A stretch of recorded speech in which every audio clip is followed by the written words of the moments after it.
Di video kali ini kita akan menjawab tema 7 kelas 6 subtema 3 pembelajaran 3 halaman 121, 123, dan 122. Assalamualaikum warahmatullahi wabarakatuh. Saya sangat senang sekali membuat video kali ini karena di kali ini saya akan memberikan bantuan kepada adik-adik yang kelas 6. Kemudian pada Bapak Ibu guru yang mendampingi muridnya dan kepada orang tua wali murid yang sedang mendampingi anaknya untuk belajar. Baik, langsung saja kita ke halaman 121.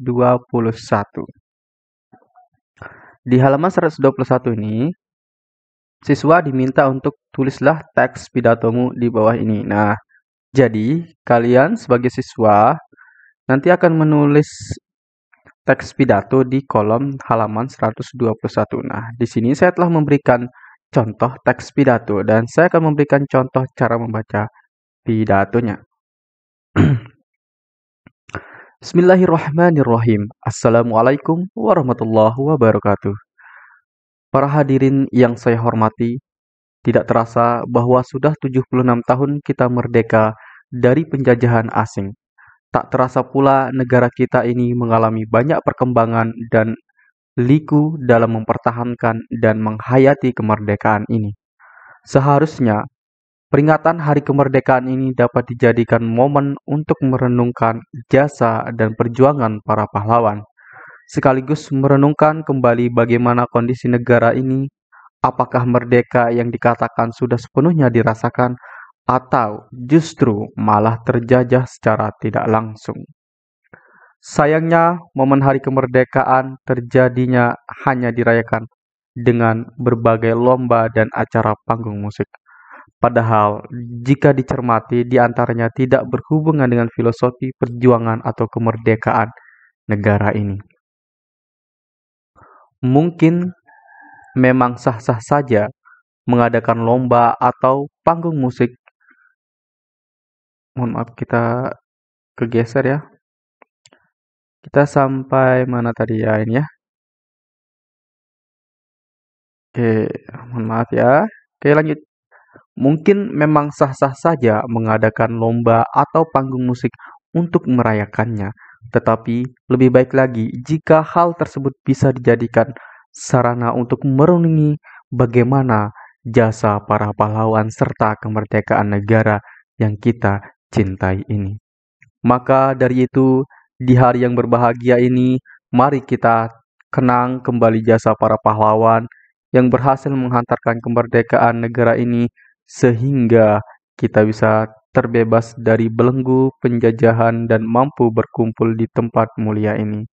Selain itu, mari kita jadikan momen hari kemerdekaan ini sebagai ajang untuk meresolusi atau merencanakan kontribusi kecil apa yang akan kita lakukan agar kemerdekaan kita tetap terjaga senantiasa agar negara ini damai. Kita berdoa kepada Tuhan Yang Maha Esa agar kemerdekaan ini dapat dirasakan hingga anak cucu kita kelak nanti. Mungkin hanya itu saja yang bisa disampaikan pada pidato kali ini. Semoga bermanfaat untuk hadirin sekalian. Mohon dimaafkan jika ada kata-kata yang menyinggung atau salah ucap dalam pidato yang saya utarakan tadi. Kesempurnaan hanya miliknya, salah serta dosa tak pernah luput dari kita. Wassalamualaikum warahmatullahi wabarakatuh. Nah, itu merupakan contoh dari membaca teks pidato. Baik, kita lanjut ke halaman 122. Diskusikan jawaban pertanyaan-pertanyaan berikut dengan teman sekelompokmu. Dari teks pidato di atas, apa yang kamu ketahui tentang koperasi? Nilai-nilai Pancasila apa sajakah yang diterapkan oleh para anggota koperasi? Nah, di sini sebenarnya kita disuruh untuk dari teks pidato di atas apa yang kamu ketahui tentang koperasi. Nah, coba kita cari teks pidato yang ada di atas. Nah, yang ini ya maksudnya ya di halaman 109. Nah, ini yang dimaksud dengan teks pidato di halaman 120 berapa ini? 122. Jadi kalian baca ulang yang di halaman 119 tadi. Nah, baik, langsung saja kita jawab. Pengertian koperasi adalah suatu badan usaha organisasi ekonomi yang dimiliki dan dioperasikan oleh para anggotanya untuk memenuhi kepentingan bersama di bidang ekonomi. Sila pertama, keanggotaan koperasi secara umum tanpa membeda-bedakan agama dan kepercayaan yang dianut. Setiap pelaksanaan kegiatan koperasi juga tidak boleh terlepas dari norma-norma agama yang telah ditetapkan. Kemudian, ini jawaban nomor 2 ya, yang sila pertama, sila kedua, dan sampai selesai. Sila kedua, semua anggota koperasi berhak mendapat perlakuan yang sama dan mengesampingkan perbedaan yang ada.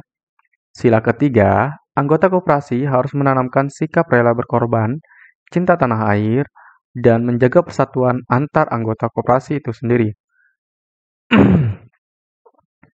Sila keempat, koperasi dikelola secara demokratis. Pengambilan keputusan dalam koperasi melalui musyawarah mufakat dalam suatu rapat anggota.